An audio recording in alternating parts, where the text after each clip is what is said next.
Hey guys, it's Logos, and today I want to take a look at the Pfister 811 in GTA 5. Now the 811 has been around since June of 2016, and for many of you this is probably not breaking news that I'm bringing up here, but often when I use the 811 in races with randoms, noobs, and even some racing veterans, I and others in the know will get accused of modding, hacking, etc. when we use the 811 because it can reach speeds in excess of 200 miles per hour. In fact, Rockstar even patched the 811 after it was released to curb the effect, pun intended, that we're going to take a look at in this video. Now there are two things that will bring on this boost effect in a racing scenario. First, let's take a look at how setting your FPS cap will affect the 811's boosting. Basically, in this first run, we are taking a look at how the 811 does when you keep it relatively straight on a flat track. Here you can see some of the most common FPS cap settings used in GTA, 30, 60, 120, and 165. And as you can see, with the lower the FPS, the faster the car actually is on this flat track. But don't adjust your FPS settings just yet. I'm going to cut to the chase and show you what the best setting is. And that's 125 FPS. So let's take a look at this run, 30 FPS and 125. Now this video isn't meant to show you why or how it's broken, just to demonstrate how to use the 811 boosting effect to your advantage in a racing scenario. I will also link this track in the video description in case you want to compare and contrast your results. I will also place my testing results in the comments and testing methodology in the description.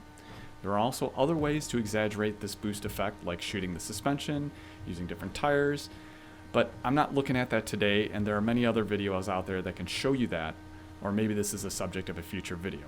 I'm more focused on getting the most out of the 811 in a racing scenario, and just keep in mind my 811 has max performance upgrades and the lowest suspension settings. And here you'll see 30 FPS wins again. But I thought I just said the 125 FPS cap will make the 811 faster. Well, this leads me into the second factor that makes the 811 fast, the wiggle, or inducing the 811 to curb itself, aka making the suspension bounce. The results you're seeing on a flat track will definitely vary from a highway or road surface track, but what I'm attempting to demonstrate here is best understood when using a flat track. So in a regular road race, not a flat stunt track, the 811 at 125 FPS will in most, if not all cases, boost up to a higher top speed quicker than the 30 FPS car. But this track is pretty much as flat as it can be and exemplifies my point about wiggling the car and moving the suspension. But as a side note, this was not entirely true on every one of my non-wiggle test runs, because it doesn't take a lot of actual wiggle for the 811 at 125 FPS to really boost. So what happens when we really wiggle the car? Well, as you're about to see here, the car at 125 FPS clearly wins. Just wiggling the car back and forth on a flat track will in most cases give you that speed boost you're looking for. There is a bit of skill when using this technique, but it is by no means very difficult at all. You want to wiggle the car and keep wiggling it till it reaches that highest gear, then wait until the self-boosting, curbing effect, whatever you want to call it, kicks in and boosts the 811 past 200 miles per hour, which you're witnessing right now. So that's great information for anyone with a great gaming PC. Thanks Rockstar for more pay to win. But what happens if you cannot maintain that 125 FPS cap? Well, I found in my testing that if you can maintain 59 or 60 FPS and you wiggle the car up to speed, it is on average much faster than when not wiggling the car.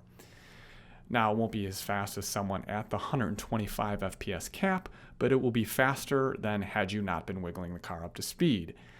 Now, if you're only running around 30 FPS, then I recommend you just drive the car normally, as wiggling the car seems to actually slow it down slightly and from my testing, but it could be within the margin of error. Also, higher and lower than 125 seems to yield diminishing returns. In an upcoming video, I plan on showing how I can control my FPS cap in GTA so it can be done on the fly. Thank you for watching. Like if you like, subscribe for more, and I'll let you listen in on this last test run.